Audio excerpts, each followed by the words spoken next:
So, hello students, welcome in the next lecture series of Math First Unit 1. इसमें हम पढ़ रहे हैं अभी मैट्रिक्स करंटली और ये हमारा आई थिंक 6-7th लेक्चर है जिसमें हम देखेंगे कि इस जो हम अभी कंटिन्यू कर रहे थे कंसिस्टेंसी ऑफ द सिस्टम, उसी टॉपिक को कंटिन्यू करेंगे और इसमें एक और नई प्रॉब्लम देखेंगे जो कि ऑफनली पूछी जाती है एग्जाम्स में। तो देखेंगे कि कंसिस्टेंसी कैसे चेक करते हैं। हम ऑलरेडी कर चुके हैं चेक करना, ठीक है, बट हम केस देख रहे थे। हमारे पास 3 केस थे, if you guys remember, case first, case second और केस थर्ड, ठीक है। बहुत जल्दी जल्दी ख़त्म करते हैं इसको और मैथ को थोड़ा सा इंटरेस्टिंग करते हैं, थोड़ा फास्ट करके ना। फर्स्ट केस क्या था, उसमें हमारा सिस्टम का नो सॉल्यूशन था, यानी कि हमारी रैंक थी वो नॉट इक्वल्स टू कुछ इस तरीके से आ रही थी, है ना, और सी की रैंक। सेकंड में क्या था, हमारा यूनिक सॉल्यूशन बन रहा था। यूनिक सॉल्यूशन कब बनता है, जब आर ए और आर सी यानी कि ऑगमेंटेड मैट्रिक्स इक्वल्स टू, ठीक है, बराबर। अब इन दोनों के बराबर होने से नहीं, बल्कि हमारा जो नंबर ऑफ अननोन्स है एन एक्स जो भी है वो भी बराबर आना चाहिए, तब हमारा यूनिक सॉल्यूशन बनेगा।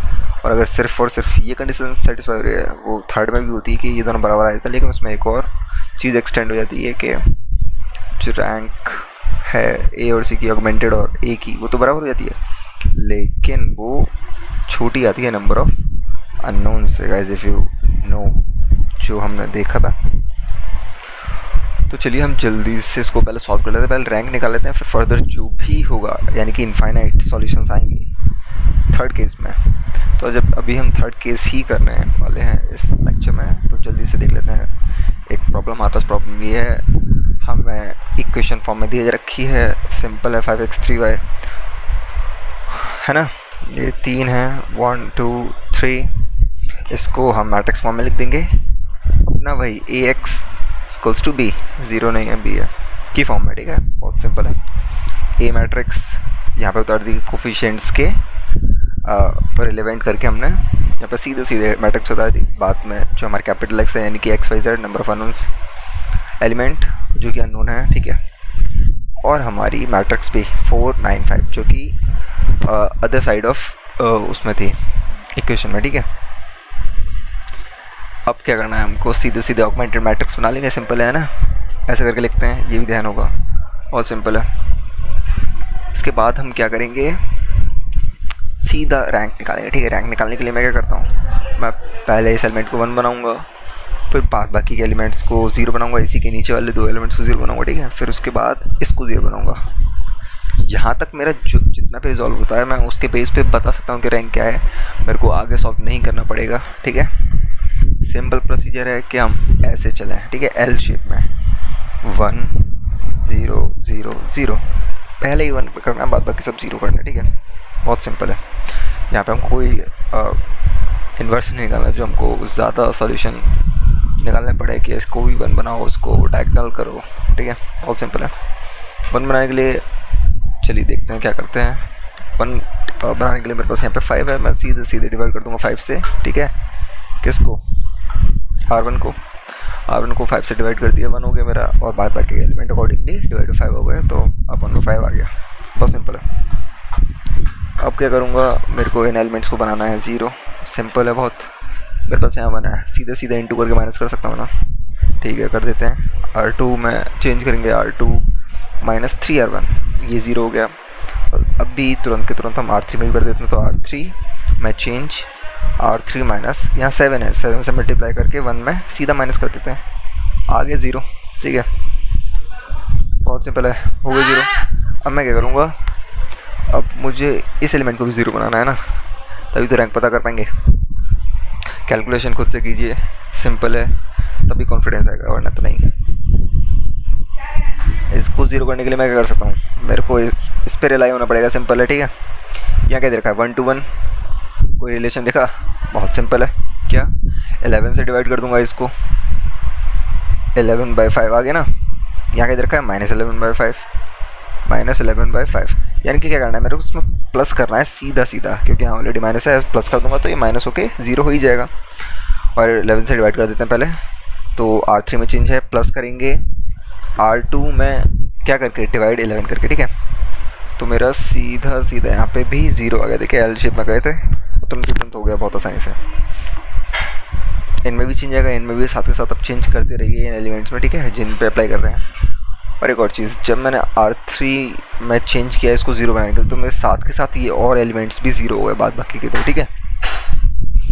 कैसे खुद देख लीजिए। 1/5 है, 1/5 को मैं प्लस करूँगा -11/5 से, लेकिन कब, जब 11 डिवाइड कर चुका हूँ ऑलरेडी। तो इसको कर देते हैं, ये भी 1 हो गया, तो कट गया ना 1/5, 0 हो गया। यहाँ पे क्या था, यहाँ पे 3/5 था, यहाँ 33/5 था। क्या डिवाइड करेंगे, यहाँ पे भी 11 से 3 आ गया। ये प्लस का 3/5 है, माइनस का 3/5 है, प्लस करेंगे तो 0 आ गया, ठीक है, सिंपल। अब मेरे को क्या दिख रहा है, मेरे को और एलिमेंट करने की ज़ीरो करने की जरूरत है ही नहीं, ठीक है। अगर यहीं पे हमारे एलिमेंट्स 0 हो जाते, अगर कुछ भी 0 होना होता, फर्दर करने की ज़रूरत नहीं पड़ रही है, यहीं से पता चल रहा है। मेरे पास 2 नॉन ज़ीरो हैं, तो रैंक क्या हो गई फॉर सी, ये तो कंबाइंड है ना, तो सी के लिए रैंक क्या हो गई 2, और रैंक फॉर ए इतने के लिए ऑब्वियसली इसके लिए भी 0 ही है, क्योंकि 2 नॉन ज़ीरो रोज हैं, ठीक है। अब हमको ये देखना है कि हमारी क्या केस बन रहा है, क्या आ रहा है निकल, क्या आउटकम है, ठीक है। तो स्टेटमेंट में हमारे पास है कि रैंक ए यानी कि RA 2 है, RC 2 है, but number of unknown n क्या है 3, छोटा f ऑब्वियसली, ठीक है। ये सेटिस्फाई हो रहा है। इसका मतलब क्या है, इसका मतलब है कि हमारे सिस्टम के इनफाइनाइट मैनी सॉल्यूशंस हैं, ठीक है। अब सवाल यहीं पे ख़त्म नहीं होता कि हमने सिर्फ और सिर्फ कंडीशन चेक करा दी और बता दिया कि डिक्लेयर कर दिया कि हाँ भैया इनफाइनाइट सॉल्यूशन, हमको उसको फर्दर सॉल्व करना पड़ेगा, फर्दर हमको वैल्यूज़ देनी पड़ेंगी, चाहे वो किसी की भी फॉर्म में दें हमें ना, ठीक है। इसको करने के लिए क्या करते हैं, देखिए यूनिक सॉल्यूशन हो तो सिंपल मैं लिख के इसको रिवर्सल मेथड से सीधे सीधे इक्वेशन से सारी वैल्यू निकाल लेते हैं। लेकिन अब हमारे पास एक पूरी की पूरी रो 0 है, तो मैं सीधे भी नहीं लिख सकता कि हाँ इसकी वैल्यू बराबर ही है, फिर कैलकुलेट करूँ।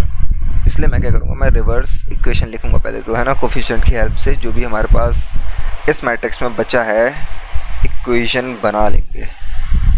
इक्वेशन कैसे बनाएंगे, सिंपल है, कोफिशिएंट्स की हेल्प से उसको मल्टीप्लाई कर देंगे, किससे, x से, यानी कि जो AXB था अब वो क्या जाएगा, मल्टीप्लाई कर देंगे सीधे सीधे, ठीक है, मैट्रिक्स की फॉर्म में ही। तो पहली रो हम यहाँ लिख देंगे, ठीक है, इक्वेशन की फॉर्म में, दूसरी रो यहाँ लिख देंगे, और सिर्फ 2 ही तो रो हैं, पहली थर्ड तो 0 हो गई। अब क्या करूँगा, मैं लेट करूँगा यहाँ पे तीनों की वैल्यू निकालने के लिए, क्या z इक्वल्स टू k, किसी की भी हेल्प से निकाल सकते हैं, चाहे आप y लेट करिए, चाहे x लेट करिए, चाहे z करिए, ठीक है। मेरे को z से अगर आसानी हुई तो मैं z यूज़ कर सकता हूँ, ठीक है, यहीं से, चाहे y ले लीजिए। तो सिंपल पहले मैं z या y लूँगा, तो मैंने z चूज़ किया है, z इक्वल्स टू k। अब मैं सिंपल है, मैं k को पुट कर दूँगा z की जगह इस वाली इक्वेशन में, हमारे पास 2 इक्वेशन है ना, मैंने इसमें नीचे वाली में पुट कर देगा। मेरे यहाँ पे 2 ही अननोन्स हैं, एक y और एक z, तो यहाँ पे आसानी होगी निकालने में। तो z की जगह जब k पुट करेंगे तो क्या हुआ, नीचे 5 कॉमन दिख गया, इसको पहले काट दीजिए, ठीक है, दिखते ही। फिर क्या आएगा हमारा, y की वैल्यू निकाल लेना, तो y को इधर रख लीजिए, बाद बाकी को उधर भेज दीजिए। उधर भेजेंगे भी तो जैसे 1 2 1 हो गया, ये इधर जाएगा, यहाँ तो कुछ नहीं है ना, 5 तो कट गया, 1 2 1 कितना हुआ, 11 से हो गया ना, 3/11। तो y इक्वल्स टू 3/11, ये किसका है, माइनस का है ना, इधर जाके प्लस का हो जाएगा, क्या है 11 के है ना ये, तो k इधर आके किसका हो जाएगा, ये हो गया हमारा k/11, ठीक है, सिंपल। तो ये क्या आ गया हमारे y की वैल्यू। फर्दर आप कर सकते हैं, अगर LCM की फॉर्म में लिख के, यानी कि नीचे 11 3 + k लिख कर सकते हैं, लेकिन ज़रूरत नहीं है इतना दूर तक जाने की, क्योंकि वैल्यू तो फिर भी नहीं निकलेंगी, k आपको वैसे की वैसे बचा के रखना पड़ेगा, ठीक है। तो हम इतने पे ही छोड़ देते हैं, कोई दिक्कत नहीं है। अब y की वैल्यूज़ को मैं क्या करूँगा, मैं सीधे y की वैल्यूज़ को यहाँ पे पुट कर दूँगा इस वैल्यू में, ठीक है। क्यों? क्योंकि अब y भी आ चुका है मेरे पास, y है, ठीक है, z तो है ही है, और क्या चाहिए, अब x चाहिए। तो x वाली इक्वेशन में, यानी कि इस वाली इक्वेशन में सॉरी ये तो y वाली है, इस वाली इक्वेशन में, बड़ी वाली में हम फाइनली y और z की वैल्यू पुट कर देंगे, जो कि k है और यहाँ पे y है, ठीक है। अब क्या करूँगा, x को इधर छोड़ दूँगा, x की वैल्यू तो चाहिए, तो x को इधर छोड़ दूँगा, बाद बाकी सबको राइट ले जाऊँगा। उसे क्या आएगा, तो हमारा x आ जाएगा 7/11 - 16/11k, ठीक है। आप लोग खुद सॉल्व कीजिएगा, ये बहुत सिंपल चीज़ है, जल्दी करने के चक्कर में हम सिर्फ यहीं तक रखते हैं, ठीक है, और आपकी प्रैक्टिस के लिए भी। सो ये लेक्चर यहीं तक था। अभी हमने चेक कर लिया थर्ड केस इनफाइनाइट सॉल्यूशन है तो कैसे निकालें। हम नॉन सॉल्यूशन में हमको छोड़ देना है सिर्फ और सिर्फ रैंक निकाल के, और अपनी कंडीशन सेटिस्फाई करानी है कि हाँ नॉन इक्वल टू है रैंक्स जो हैं ए और सी की। सेकंड में क्या था, यूनिक सॉल्यूशन हमने निकाल ही लिया था ऑलरेडी, जिसमें हम को सबके अलग अलग सॉल्यूशंस निकालने पड़ते हैं, एक्स वाई जेड के अलग अलग वैल्यू निकालनी पड़ती है, ठीक है। वो भी बहुत सिंपल था। वहाँ क्या था, थर्ड रो भी थी, तो हम सीधे जेड की वैल्यू जो कि हमारी कोई भी स्केलर क्वांटिटी होती है वो हम निकाल सकते हैं। इससे पता क्या चलता है, सिस्टम क्या है, इनफाइनाइट है, इसके बहुत सारे सॉल्यूशंस हैं। यानी कि अगर मैं इन्हीं इक्वेशंस में अब जैसे सपोज के की वैल्यू कुछ भी पुट करता हूँ तो मेरे सिस्टम सेटिस्फाई करेगा, ठीक है, कुछ भी, यानी कि किसी भी रेंज तक की हम वो ले सकते हैं वैल्यूज़, ठीक है, एक्स के कहीं तक भी कोई रेंज। सिस्टम हमारा मे बी उसका विजुलाइजेशन कुछ भी हो सकता है, उस पर हम फोकस नहीं करेंगे, ठीक है। लीनियर हो वो चीज़ थोड़े हाइयर उसमें चली जाती है, तो हम यहीं तक छोड़ते हैं। तब तक के लिए थैंक्स, बाय, कीप प्रैक्टिसिंग।